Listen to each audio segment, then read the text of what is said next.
Estão gostando do evento? E olha, não terminou a noite, hein? Temos a mesa, depois temos a palestra do Haroldo, que já chegou aí. E agora a gente vai para um momento muito especial, que é o momento da gente responder perguntas. E eu estou aqui me sentindo muito bem, porque eu estou amparado por esses que estão aqui. E eu só vou fazer pergunta, então quem vai ter que responder são eles. Nós temos algumas perguntas, como foi dito, chegaram da audiência, das pessoas que estão aqui presentes, das que estão acompanhando pela internet. E eu queria começar com a Adeilson, já que está ali seguir a ordem. Adeilson, há 523 anos o Brasil entrava na história da humanidade. Hoje, nesta data, o que podemos celebrar quanto ao papel dessa nação no consolo das dores do mundo? Boa noite a todos e todas, que bom voltar para a gente conversar um pouquinho. Evidentemente que num contexto no planeta como o nosso, o Brasil ainda é um país jovem, né? Ainda é um país jovem. Nós não podemos definir o Brasil como um país que vá promover a regeneração do mundo. Nós sabemos que temos as referências espirituais, através até da psicografia confiável de Francisco Cândido Xavier, com Humberto de Campos, né, na parceria no Brasil, Coração do Mundo, Pátria do Evangelho. Todavia, vamos colocar essa palavra entre aspas, né? Essa predestinação, se assim podemos nos referir, ela depende do nosso trabalho enquanto sociedade.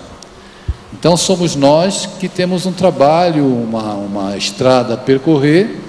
Não existe um prazo delimitado para que isso se desenvolva e ocorra, mas é evidente que estamos em um processo. Claro que o Brasil passa por dificuldades de uma construção realmente. Quando a gente observa algumas mazelas na nossa sociedade, e não é diferente também em outras partes do mundo, mas falando especificamente do Brasil a que a pergunta se refere, a gente precisa estabelecer um olhar compreensivo, porque é a sociedade humana que se transforma. Quando a gente observa muita bagunça, não é? Muitas coisas fora do lugar, fica evidenciada a condição de uma reforma ocorrendo na nossa sociedade e, por conseguinte, em todo o planeta. A espiritualidade amiga nos informa que nós estamos em um processo de regeneração. Não podemos definir tempo e nem de que forma as coisas vão se dar. Mas tenho para mim, particularmente, que a regeneração se dá por dentro de cada um de nós. Então é um estado de consciência a ser desenvolvido e a gente vai reverberar, através da nossa transformação, nas nossas atitudes, nas nossas manifestações, uma civilização mais evoluída, ética, moralmente, e aí sim a gente vai ter uma configuração de um Brasil, coração do mundo, pátria do Evangelho. Mas, sem dúvida alguma, um país jovem, mas que tem aí grandes aspirações, e a gente percebe, né, que o Brasil realmente ele tem um espaço a ocupar. Aqui existem algumas características muito específicas. Existe uma especificidade no povo brasileiro com relação à fraternidade, um comportamento fraterno, e isso a gente tem que ressaltar. Normalmente nós agimos como aquele pai que o filho traz 10 disciplinas no boletim no final do bimestre, tira 9 notas boas e uma nota baixa. A gente fica com a atenção voltada apenas para a nota baixa. E a gente tem que valorizar mais as nossas coisas, as coisas que enriquecem a diversidade do nosso povo, e não valorizar tanto as coisas ruins, que elas sirvam para um despertar, um alerta, um aviso, uma mensagem que traga para uma sociedade que se conscientize, que respeite a sua diversidade em todos os sentidos e que promova o bem-estar. E que a gente possa, já que nós exportamos o Espiritismo para todos os lugares do mundo, que a gente possa exportar também muita fraternidade, a começar do nosso meio, e estabelecer um novo tempo a partir daí.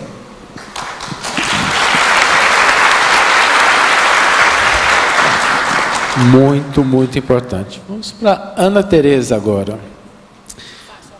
Uma fácil.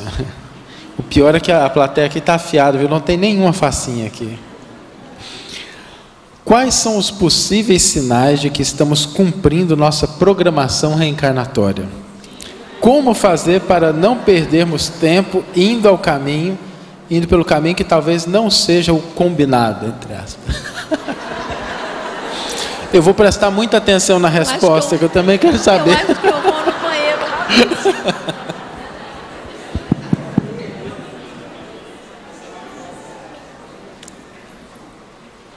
pensar.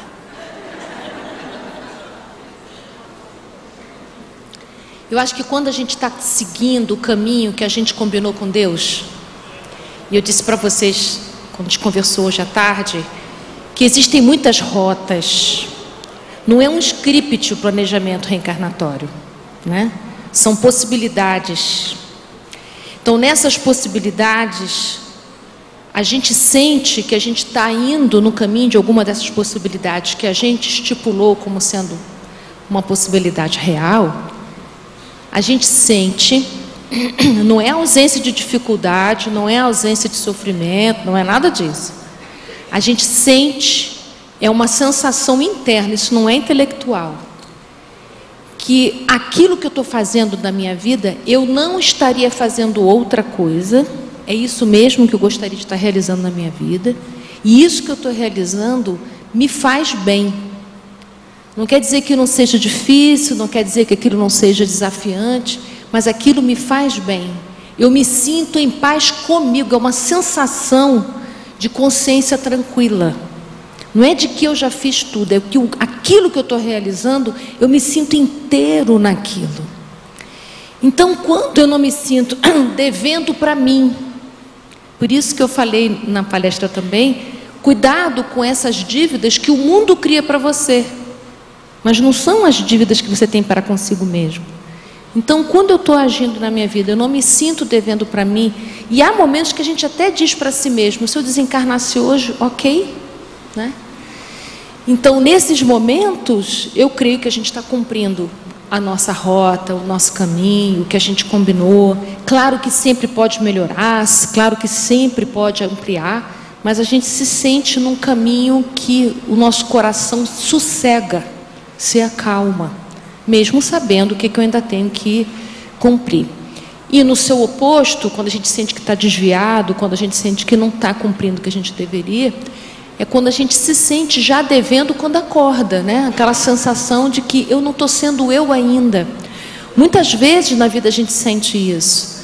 Puxa, parece que eu ainda não consegui ser eu, na minha inteireza. Então, a atenção não é que está te faltando fazer coisas, é como você faz as suas coisas. O quanto inteiro você está fazendo aquilo, o quanto presente você está fazendo aquilo. É muito comum a gente se demorar, e isso é um processo até energético, se demorar muito num lugar muito crítico a nosso respeito. E às vezes a gente passa tanto tempo nesse lugar crítico que a gente não tem energia para estar aqui, fazendo, realizando, ficando presente. Então a dica que todo mundo dá é que você possa exercitar a presença nas coisas simples que você estiver fazendo na sua vida. Quando você estiver molhando planta, é molhando planta. Quando você estiver conversando com seus entes queridos, converse com seus entes queridos. A gente está muito desconectado com o uso da tecnologia, não é? Não é para endemonizar o celular, não. Mas é muito comum a gente estar com a família conversando, de repente está todo mundo no seu celular. Você vai ver uma resposta do WhatsApp, você já está no Instagram, já está no YouTube, já está não sei onde, pronto, você já não está mais junto com todo mundo, né? Então esse nível de atenção é algo que a gente precisa exercitar e cuidar com muita atenção. Acho que respondi. Muito bom.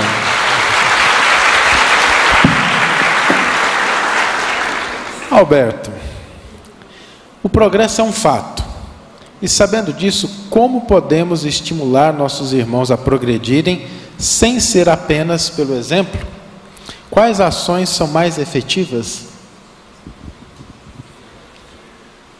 Eu acho que a pergunta embute uma fuga.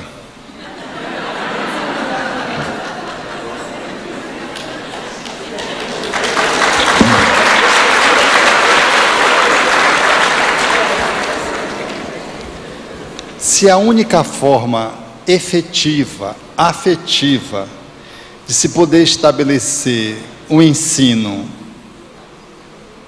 é o exemplo,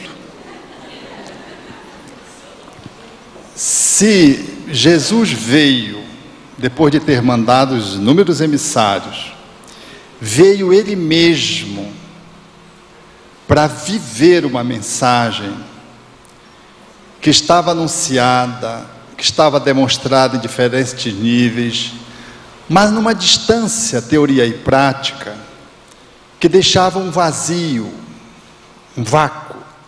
Ele veio ele mesmo para poder viver uma proposta de educação integral, libertadora, e deixou-nos pelo exemplo, deixando essa técnica de 3 anos de convivência pública, capaz de poder alterar os alicerces da justiça, do direito, da educação, da filosofia e até da ciência, que hoje vai redescobrindo Jesus, pelo exemplo. Tudo mais é ilustração.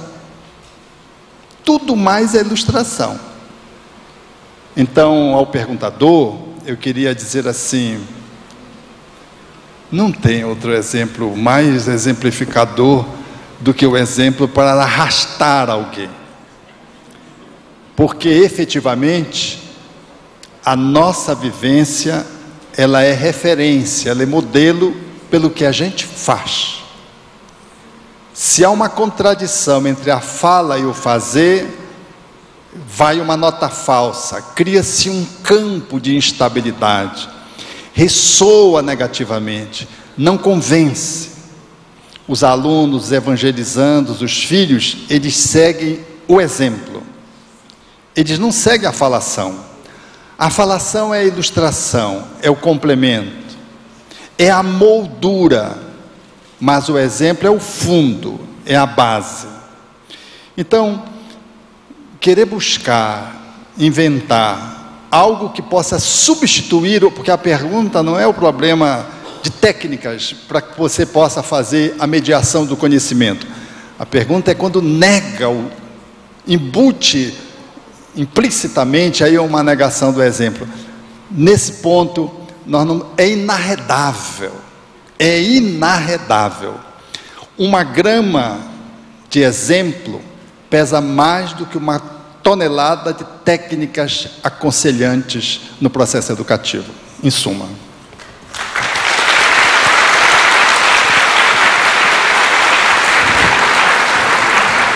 Muito bom. Eu gosto muito de xadrez e tem uma pessoa que eu sigo, eu não jogo bem, mas gosto. E aí no xadrez você tem que calcular, né? E aí eu me lembrei muito dessa pergunta, porque ele brinca dizendo o seguinte: olha, eu vou escrever um livro, como ganhar no xadrez sem ter que calcular. Eu já tenho o título, só não sei o que escrever dentro dele. Então, não tem outra opção. Obrigado, Alberto.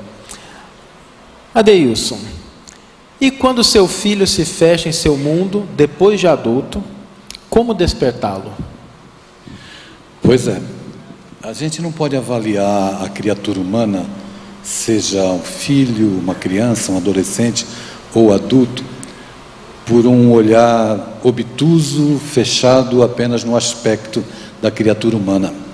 Nós temos que contemplar o ser integral, o contexto em que ele vive, para que a partir daí nós possamos elaborar um raciocínio mais assertivo. Tem um ditado popular que diz assim: coração dos outros é terra que ninguém pisa. E é verdade, coração dos outros é terra que ninguém pisa. Por isso é necessário que se tenha, diante de uma pergunta que revela um universo subjetivo, é claro, se fosse uma pessoa específica, um paciente, nós sondaríamos o universo do paciente. O universo familiar, o universo emocional e todo o contexto que envolve aí a perspectiva de se observar de uma forma mais profunda essa criatura.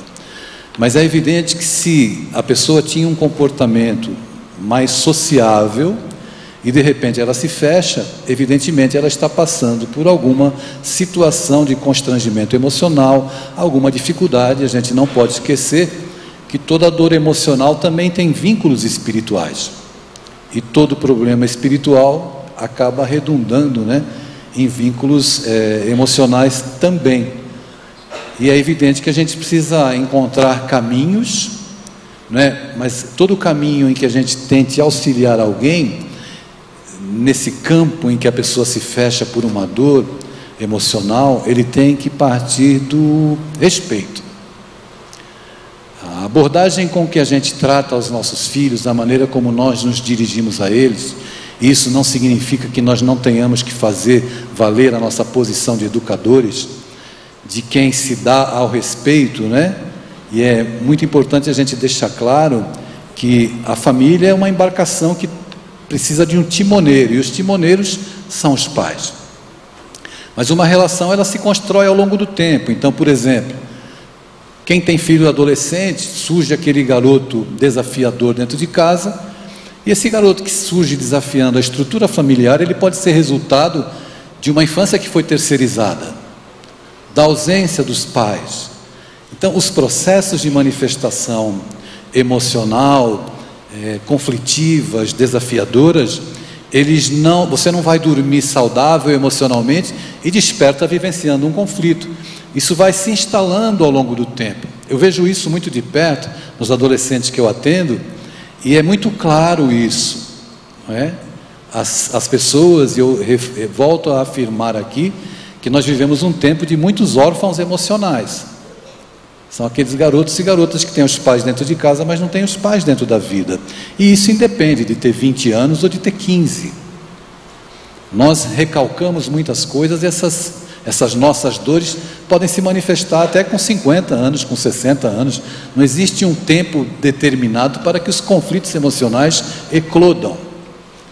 Mas para buscar um caminho, uma porta para acessar o coração que se fecha e se fechou por alguma razão, mesmo que na perspectiva dele a visão que o levou a ter esse comportamento seja equivocada, a gente só consegue acessar com respeito, com carinho, com cuidado, e procurando observar. O silêncio dos nossos filhos diz muito para nós.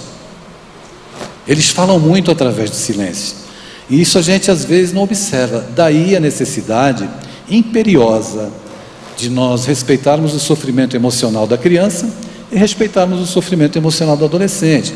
Na minha fala eu me referia à situação de você encontrar um adulto chorando e você consola. Você encontra uma criança chorando e você manda ela calar a boca ou para de chorar. Ou seja, eu não tenho o direito de existir emocionalmente dentro da relação.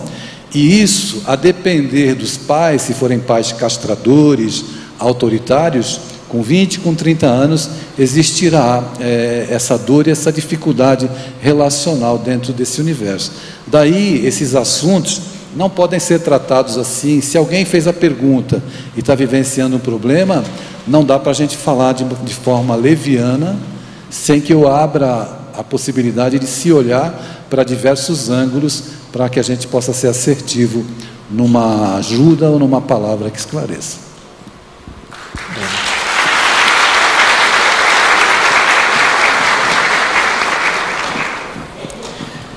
Essa aqui vai para a Ana Tereza, é uma pergunta muito interessante, porque tem várias camadas aqui. Como posso lidar com minhas dores sem afetar as pessoas ao meu redor?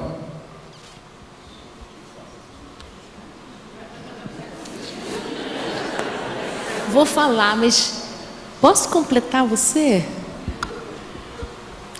Teve uma época, meu filho do meio teve um processo depressivo longo. E foi difícil para mim, porque eu, terapeuta de tanta gente, era difícil até de eu voltar para casa, encontrá-lo assim. E ele se sentia tão mal, porque ele ficava mal de estar mal. E ele passou a fechar a porta, passou a não almoçar com a gente, passou a não jantar com a gente, porque encontrar com a gente era se sentir pressionado a ficar bem. E ele não aceitava tratamento de ordem alguma. E ele estava numa idade que eu não tinha como obrigar e arrastá-lo. Ele tinha lá para os seus 19, 20 anos, assim. A entrada da vida adulta, né, gente? Aquele momento em que a gente tem medo de abraçar esse universo tão, tão denso. E às vezes com tão pouca nitidez. E é claro que eu entrei em desespero, tinha dia que eu esmurrava a porta, essas coisas que mãe fora do eixo faz, né? Quanto mais eu batia na porta, mais ele fechava a porta. E a minha filha mais velha dizia: por que você não contrata um chaveiro e arromba essa porta de vez? Eu disse: minha filha, porque essa porta tem que abrir de dentro para fora. Não dá. Mas eu morria de medo dele se jogar pela janela, então era um desespero isso. E nós fazíamos preces progressivas. Progressivas eu quero dizer que a gente vai aumentando de quantidade. E era de noite, era de manhã, porque meu quarto era grudado no dele, né? Apartamento pequeno, então era o quarto dele, o meu. E a gente fazendo prece, nome na reunião mediúnica, tudo que vocês possam imaginar. E até que o meu terapeuta me deu uma dica ótima. Ele disse assim: você sabia que os ratos saem à noite? Quando está tudo escuro, não tem barulho algum? Eu não tinha muita noção, mas fez sentido, eu entendi. Então o que acontecia? Ele não fazia nenhuma refeição conosco, mas à noite, quando todos dormíamos, é que ele ficava acordado. E começou a trocar o dia pela noite. Aí fiz a seguinte estratégia: tudo apagado, tudo desligado. E eu ouvi o barulho dele abrindo a porta do quarto para comer, claro.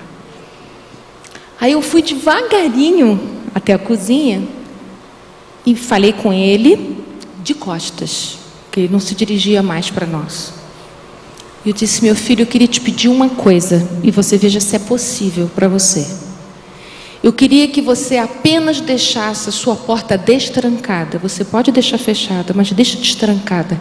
Eu só quero poder ver você e acalmar meu coração, se for possível para você, por amor, meu filho. Ele não respondeu, ele também não se virou, mas a partir daquele dia ele nunca mais trancou a porta. E eu, uma vez por dia, abria a porta e podia vê-lo.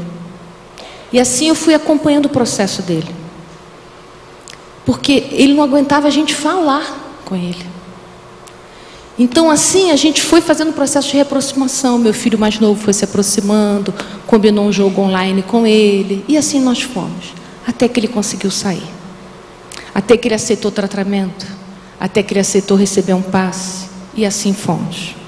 Hoje é ótimo, casou, tem filho, maravilhoso, atravessamos. Então como fazer quando a gente tem um filho fechado? Amor. Eu não conheço o outro. Agora, o amor é criativo, gente. Esse foi o jeitinho que eu achei. Cada um vai encontrar o seu. Então, essa dica deixo para quem quiser, que ratos saem à noite. Mas eu não sou exemplo para ninguém. Exemplo é Jesus, gente. Quando a gente se coloca aqui num público desses, às vezes a gente conta coisas pessoais. É para dizer para vocês, eu sou humana. Eu também choro, eu também me desespero. Eu também às vezes não sei o que fazer, mas a gente está num lugar de partilha, né? Hoje à tarde eu falei um outro diálogo que eu tive com meu filho mais novo, que era o irmão dele, né? Mais novo, e uma pessoa me procurou na livraria questionando o que eu disse. Quando eu falei, que eu disse ao meu filho que ele estava escolhendo um caminho que era só para ele, eu não estava me isentando juridicamente, segundo o Estatuto de Criança e Adolescente. Eu estava expondo para vocês um diálogo materno. Então, depois do que aconteceu, eu vi que produziu resultado a pressão que eu coloquei sobre ele, porque eu mostrei para ele a hierarquia que existe entre pais e filhos. Quando você não segue as regras da casa de quem te educa, você está escolhendo um caminho desprotegido. É isso mesmo que você quer? Aquilo foi um diálogo materno. Claro que eu sei das minhas responsabilidades, porque ele era menor de idade. Então, quando eu me exponho, quando eu coloco aqui para vocês, por favor, me escutem como humana e como gente, não sou exemplo. Então, nesse caso que o Adilson respondeu, é um pedido de socorro. Então, a gente é amor, a gente é sempre amor. Esse é que é o caminho. Mas a minha pergunta, qual era mesmo?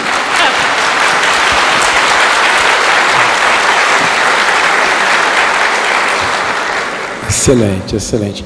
Nada ensina mais do que o exemplo, né? Como posso lidar com minhas dores sem afetar as pessoas ao meu redor? Você vai afetar. Eu sinto muito. A gente se machuca mesmo não querendo. Conviver pressupõe ter atritos. Agora, uma outra coisa é eu sobrecarregar as minhas relações, dizendo, eu tenho dor, se vira aí, né? Aí é uma outra coisa. Mas não tem jeito, a gente no processo de crescimento, a gente fere, querendo ou não querendo. Mas aí de novo o amor, né? O amor, ele não resolve todas as coisas, porque tem outras coisas que a gente precisa agir junto do amor, mas o amor abre abre a possibilidade. Então eu posso dizer para a pessoa que eu convido: eu sinto muito, eu estou com dificuldade de modificar esse tipo de atitude minha, né? Eu respeito se você escolher se afastar de mim nesse momento. Às vezes a gente avisa, né? Hoje eu não acordei bem não, você não mexe comigo? Hoje eu estou meio esquisito e tal. A gente pode avisar quando a gente não está bem, mas não há como a gente não ferir com as pessoas com as quais a gente convive, mas a gente pode amenizar. Então a gente pode amenizar muito, comunicando o que está acontecendo com a gente.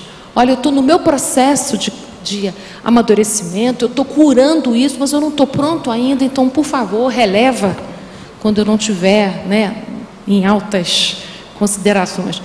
Eu estava conversando com um grupo de atendedores fraternos, que a gente se reuniu ontem aqui, e eu contei para eles uma coisa que eu aprendi num grupo lá da nossa casa. Quando você tiver muito sentido com o outro, porque o outro repetidamente tem um comportamento que lhe fere, e você, né, naturalmente a gente se retrai um pouco, lembra, o outro é assim por causa dele mesmo, não é por sua causa.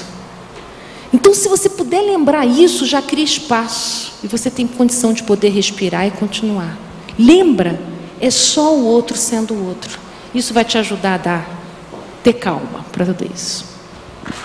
Muito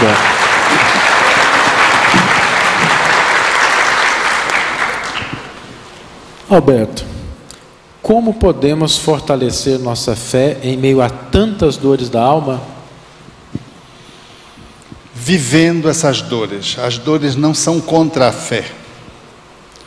As dores podem representar matéria-prima para que a gente possa refinar a nossa fé. Dependendo da forma como a gente olha essas dores, como a gente significa essas dores, nós podemos transformá-las em paralisia, em desespero, podemos nos anestesiar ou nos imobilizar diante delas, e ainda assim que a gente faça, nós estamos num processo de aprendizado. Tudo que vivermos em torno de um sofrimento, de uma dor, ainda assim, por pior que seja a escolha, isso se converte em patrimônio mais tarde, de enriquecimento interior, porque é uma experiência vivida. A pergunta parece que quer dizer de que a fé e a dor, elas como que aparentam conflito, né? Parece que quando tudo vai bem e a gente fica muito bem, e aí Deus é muito bom, né? Quando está tudo indo bem, mas a fé efetivamente, ela se concretiza, ela se afirma quando o barco sofre a ventania. É aí que os discípulos entram na agonia e pedem socorro.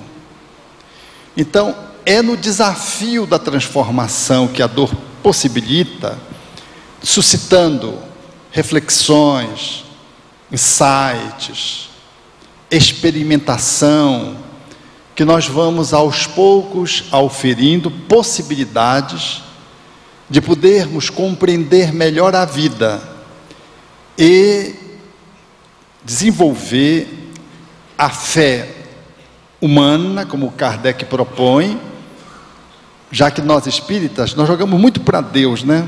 É muito cômodo, o Salvador, aí Jesus veio, nos salvou e joga para Deus.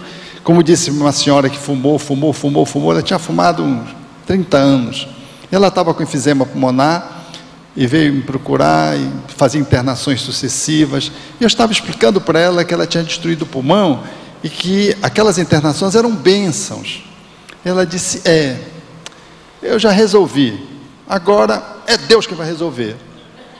Quer dizer, você fuma 30 anos, e Deus que se fume para resolver a minha encrenca.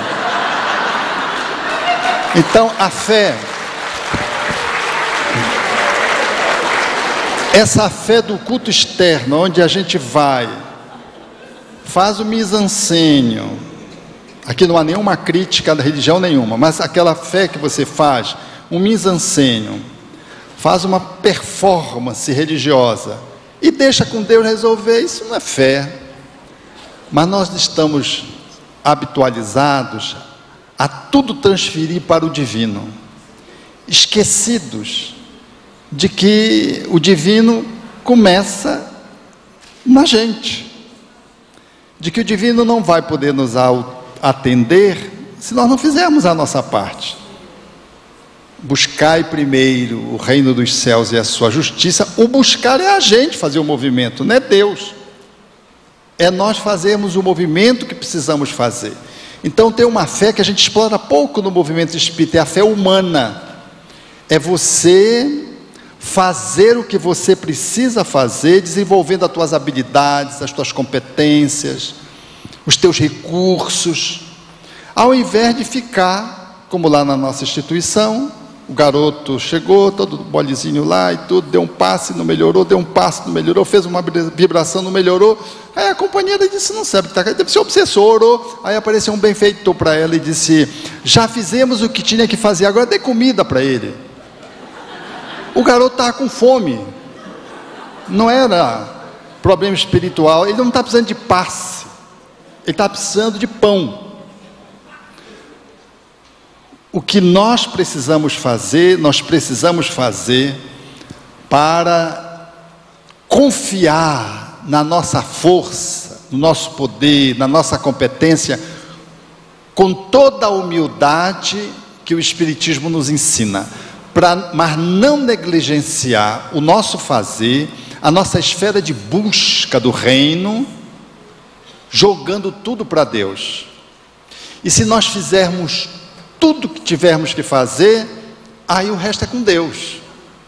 Então, São Tomás de Aquino propõe, faça tudo de um jeito como se só dependesse de você, e os resultados dependessem de Deus. Morreu. Muito bom.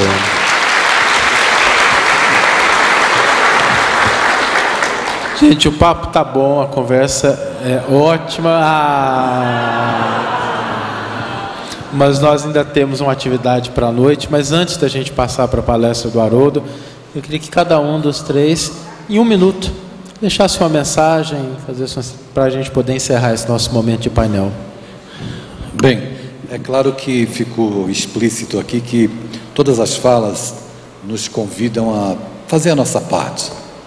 Em todas as situações, nós somos convidados a fazer a nossa parte, a estabelecer um tempo novo na nossa vida, a partir da nossa conscientização e das nossas próprias ações.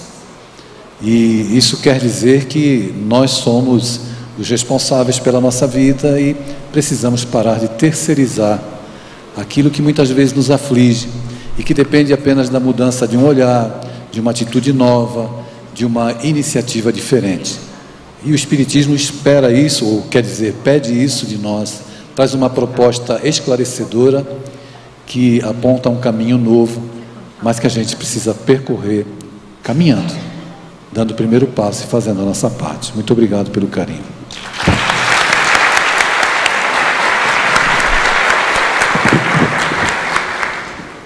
Eu queria falar sobre o socorro do céu.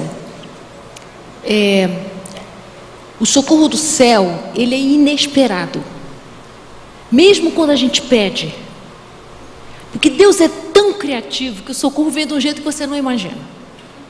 Está dentro do que você pediu, mas vai chegar do jeito que você precisa. Mas se você se mantiver na vida querendo controlar tudo, não tem espaço para o socorro chegar, porque o socorro ele vem no inesperado. Então, se você mantém tudo sob controle o tempo inteiro, mesmo o socorro do céu se manifestando em abundância, você não tem olhos de ver. Então, o socorro do céu pede entrega, mas não é uma entrega ingênua. É isso que quer dizer fé raciocinada. Entrega é, eu faço minha parte e confio que tudo que eu fiz dentro das minhas possibilidades está dentro dos planos de Deus.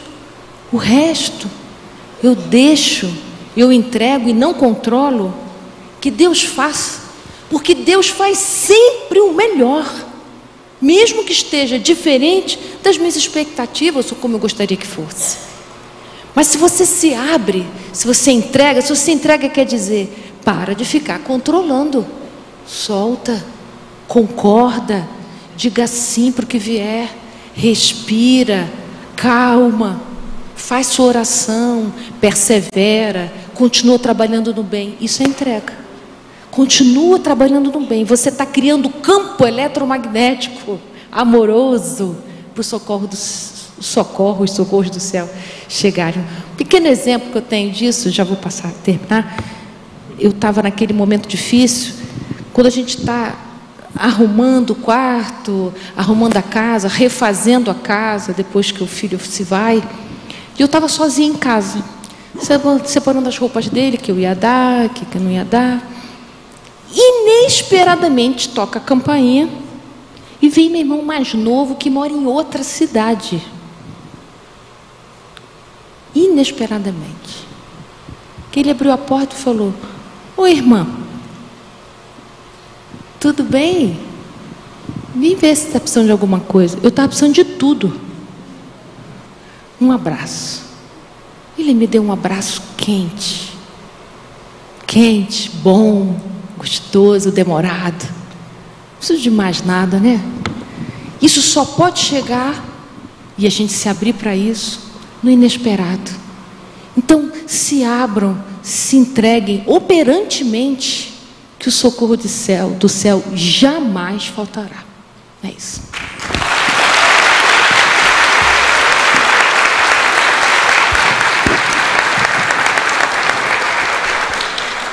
Alberto. Então, lembrei de uma metáfora que eu quero compartilhar com vocês, que tem a ver com o tema. Era um cidadão aquinhoado, bem posto, no seu nobre carro.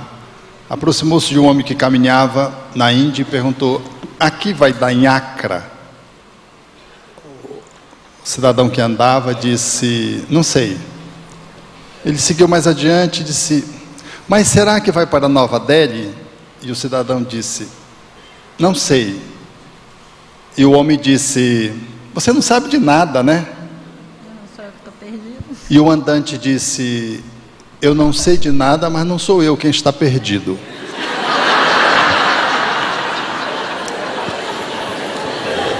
Essa é a diferença entre o andarilho e o peregrino.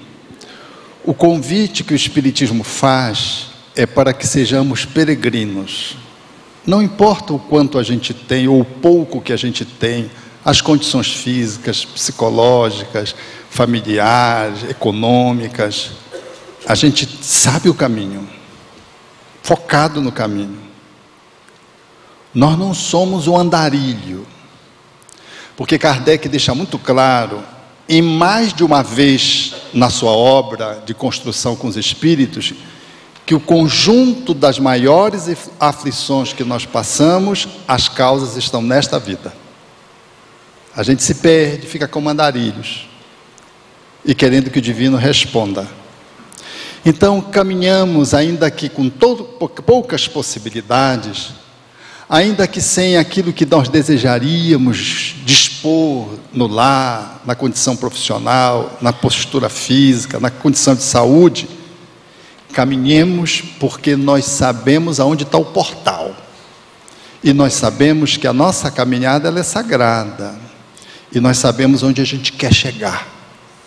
Nós não estamos perdidos.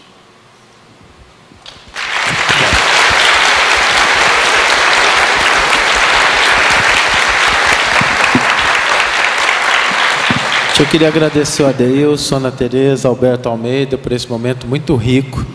Agradecer novamente o pessoal da FEDEF pela oportunidade da gente estar aqui. Agradecer as pessoas que estão nos acompanhando pela internet. Eu olhei os vídeos, a gente já está com mais de 2.000 visualizações.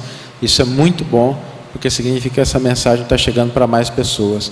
Então, só lembrando da gente curtir, da gente compartilhar, da gente realmente divulgar essa mensagem, porque às vezes uma das respostas que foi dada aqui por alguma das pessoas pode aquecer e iluminar um coração de uma pessoa que a gente não faz nem ideia. Então faz parte da caridade para com a doutrina espírita a gente também divulgar. Muito obrigado.